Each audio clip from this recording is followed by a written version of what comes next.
Hi everyone, welcome to my channel.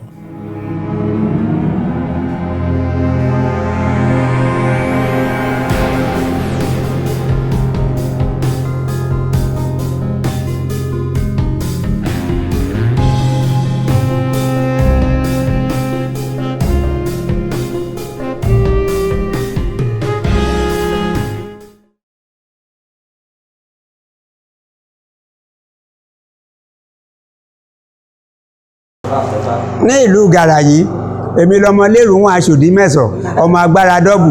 Kò síbi tẹ́ ẹ ti béèrè tọ́ọ̀ní sọ fún nípa ti Ifá ni o. Tí èèyàn bá fẹ́ ṣẹ́fá, Ifá yẹn ó máa rin Ifá ní inú ìkòkò ló wà lọ́ máa ṣe sí. Ó ṣẹ́fá nìyẹn. Tó bá fẹ́ tẹfá, ó máa lọ sí igbó odò ọjọ́ méje ló máa lò. Gẹ́gẹ́ bí wọ́n ṣe ń sin ìgbàlódé ni.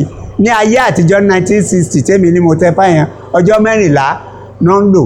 But nowadays àwòrò kìí ṣòro kó má ṣìje náà fi torí iṣẹ́ ìjọba ó ti gbalé ayé kan so that kò sí àyè fún ọjọ́ 14 yẹn ṣùgbọ́n ọjọ́ 7 gbọ́dọ̀ pé ìyàtọ̀ tó wà ń bẹ nìyẹn.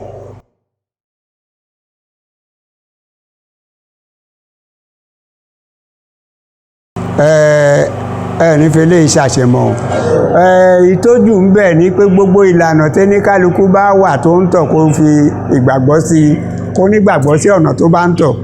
Ìwà èèyàn làwúre o kẹ́ẹ̀dẹ̀ jẹ́ kí ìwà yín kó jẹmọ́ ìwà tí Ọlọ́run ní ìdí torí kéèyàn bá lè rí ẹ̀yọ́nú Ọlọ́run.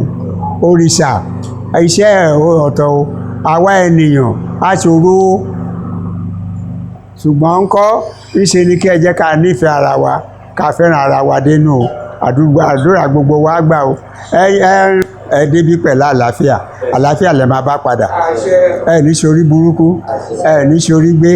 Òde téèyàn ń lọ tí òun padà sílẹ̀ ẹ ní bá wọn lọ o. Èyí tẹ́ ẹ wá yìí iyì lẹ máa gbà ń bẹ̀. Ẹ ní tẹ́ ẹ ní tí o. Iṣẹ́ yín ò ní dìṣẹ́ mọ́ yín lọ́wọ́ o. Òkè lẹ mú rú sí òkè lẹ máa lọ. Ẹ ní relẹ̀ o. Àdélébáre àrìnà kó yé o. Àkòyà ibi o. Tó o. Dọ̀tun òwe ìṣẹ̀ṣe dọ̀tun àpòràpọ̀ kájúra wa pọ̀ kó yẹ wá. Ìṣẹ̀ṣe dọ̀tun òwe ẹ yóò dẹ́gẹ́ rí. Ìṣẹ̀ṣe dọ̀tun òwe.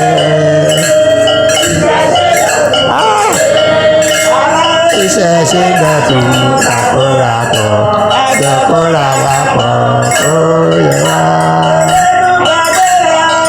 Ó ṣeun gan wà á níṣe wà á kórè kó délé ní agbára Ọlọ́run.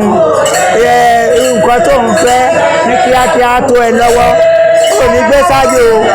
Ẹlẹ́dàá bàbá ẹ̀ àti ẹ̀ lẹ́yìn, ẹlẹ́dàá ìyá ẹ̀ àti ẹ̀ lẹ́yìn. Ò ní ṣorí burúkú, ojú àti èké àti ọ̀dàlẹ̀ ilé á tó ẹ lọ́wọ́. Ó ṣeun o, ó ṣeun, thank you very much.